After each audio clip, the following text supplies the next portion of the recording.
Donald Trump ഭരണകൂടം റഷ്യയുടെ 2 വലിയ എണ്ണ കമ്പനികൾക്കെതിരെ കടുത്ത ഉപരോധങ്ങൾ ഏർപ്പെടുത്തി.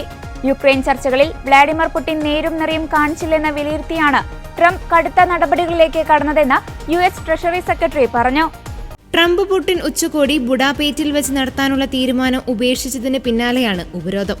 യുക്രൈൻ റഷ്യ വെടിനിർത്തൽ ചർച്ചകളിൽ പുരോഗതിയില്ലെന്ന് വൈറ്റ് ഹൌസ് നേരത്തെ നിരാശ പ്രകടിപ്പിച്ചിരുന്നു.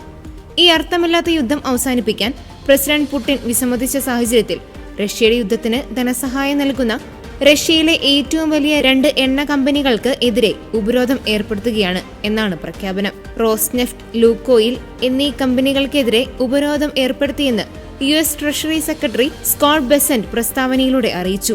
യുദ്ധം അവസാനിപ്പിക്കാനുള്ള ട്രംപിന്റെ ശ്രമങ്ങളെ പിന്തുണയ്ക്കുന്നതിനായി ആവശ്യമെങ്കിൽ കൂടുതൽ നടപടികൾ കൈക്കൊള്ളാൻ ട്രഷറി തയ്യാറാണെന്നും അദ്ദേഹം മുന്നറിയിപ്പ് നൽകി. ഔദ്യോഗിക പ്രഖ്യാപനത്തിന് മുന്നോടിയായി സംസാരിച്ച ബെസൈറ്റ് പറഞ്ഞത്, ഈ നീക്കം റഷ്യക്കെതിരെ ഞങ്ങൾ നടത്തിയ ഏറ്റവും വലിയ ഉപരോധങ്ങളിൽ ഒന്നാണ് എന്നാണ്.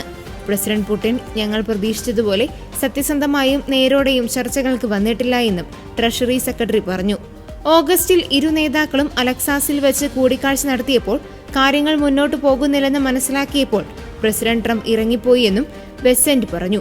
ചർച്ചകൾ നടന്നിട്ടുണ്ട്, പക്ഷേ ഈ ചർച്ചകൾ എത്തി നിൽക്കുന്ന അവസ്ഥയിൽ പ്രസിഡന്റ് ട്രംപ് നിരാശനാണെന്നും അദ്ദേഹം കൂട്ടിച്ചേർത്തു.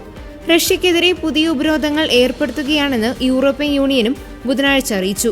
റഷ്യയിൽ നിന്നുള്ള ദ്രവീകൃത പ്രകൃതിവാതകം LNG 2027 ഇറക്കുമതി ചെയ്യുന്നത് നിരോധിക്കൽ, റഷ്യ ഉപയോഗിക്കുന്ന എണ്ണ ടാങ്കറുകളെ കരിമ്പട്ടികയിൽ ഉൾപ്പെടുത്തൽ, റഷ്യൻ നയതന്ത്രജ്ഞർക്ക് യാത്രാ നിയന്ത്രണങ്ങൾ ഏർപ്പെടുത്തൽ എന്നിവയെല്ലാം ഇതിൽ ഉൾപ്പെടുന്നു.